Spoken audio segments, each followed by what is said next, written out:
Well, I wanted to record this a little bit sooner, but not quite a week and a half ago, but about a week ago or so, um, my husband was having some chest pains and it was really bothering him because it was going on for a day or two. And so he was hesitant to call the ambulance, but he did. And it was really late in the evening, it was already dark. So he called the ambulance, and the person that he was talking to on the phone, they asked what was wrong. He said he was having some chest pains. He was worried maybe he was having a heart attack. And one of the reasons why he's worried about that is because his mom had her first heart attack when she was 34 and he's 32. So just that thought went through his mind. And he'd had some heart problems, like some angina attacks earlier in the summer. So he was getting a little worried about that. So he called the ambulance and they questioned him on the phone, what was going on and stuff. But they didn't do the COVID questionnaire like they usually do, when they're sending out an ambulance person, if you've been around anyone, or if you've been out or whatever, if you've been around someone sick. But they didn't ask him those questions.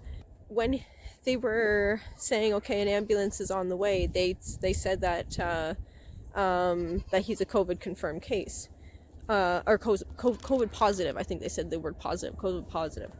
And my husband was like, no, hold on a minute, I'm not sick, it's just I just have a something with my heart is wrong, my chest isn't feeling good. And he said, yeah, COVID positive. And so he just he didn't really know what to say to that, because I don't know how he's going to argue with him on the phone. So he figured he'd just wait for the paramedics to get here. So when they did, we knew the one paramedic because my husband has some bowel problems, and we've called the ambulance for him before. And and also for the angina attacks earlier this summer. So the paramedic that arrived, one of them had already known us and my husband's medical conditions. And so, but because of it being called a COVID positive call, they had to suit up extra stuff and whatever and this and that. But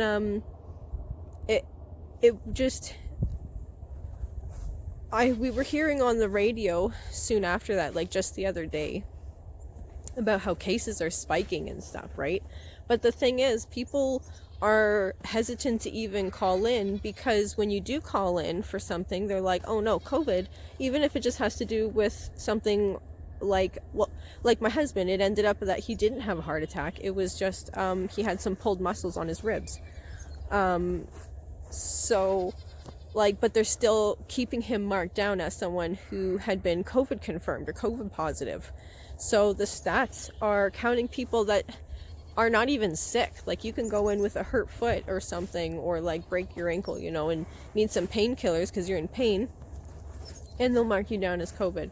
So, I just wanted to mention that, because whenever you hear all these spiked cases, all these places that have more counts going on, a lot of it is just stuff that has nothing to do with even being sick.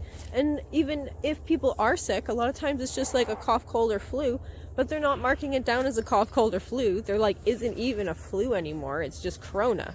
So yeah, I just wanted to mention that, because people like my husband's mom is really worried a lot about when she hears about corona cases going up in her area and stuff, and we try and tell her, don't worry about it, just stay healthy, eat some fruits and vegetables, get out in the sunshine when you can get out in the sun, and soak up some vitamin D, because that's healthy. When the sun starts traveling away in the winter, you get less vitamin D, so you're going to start getting more sick. Just like when the trees lose their leaves, you're going to lose dead cells and get sick, and that's how viruses can start. You get runny noses and stuff. But yeah, so just stay vigilant, stay alert, realize what's going on, wake up. It's not a big deal. Just stay healthy. If you are sick, then stay away from people who are susceptible, like elderly people or people with low immune systems. If you're sick, then don't be around people. And if you're not sick, then just, stay healthy and don't worry so much about it. So, okay, take care, stay safe, be aware, open your eyes, praise God, because life is good, and love people around you. Jesus didn't social distance. He touched and healed people. So, yeah, get out there in the world and do your part. Shine, be a light for others, help people who have a hard time helping themselves, like elderly people who can't speak up. So be a voice out there and do what you can. Bye.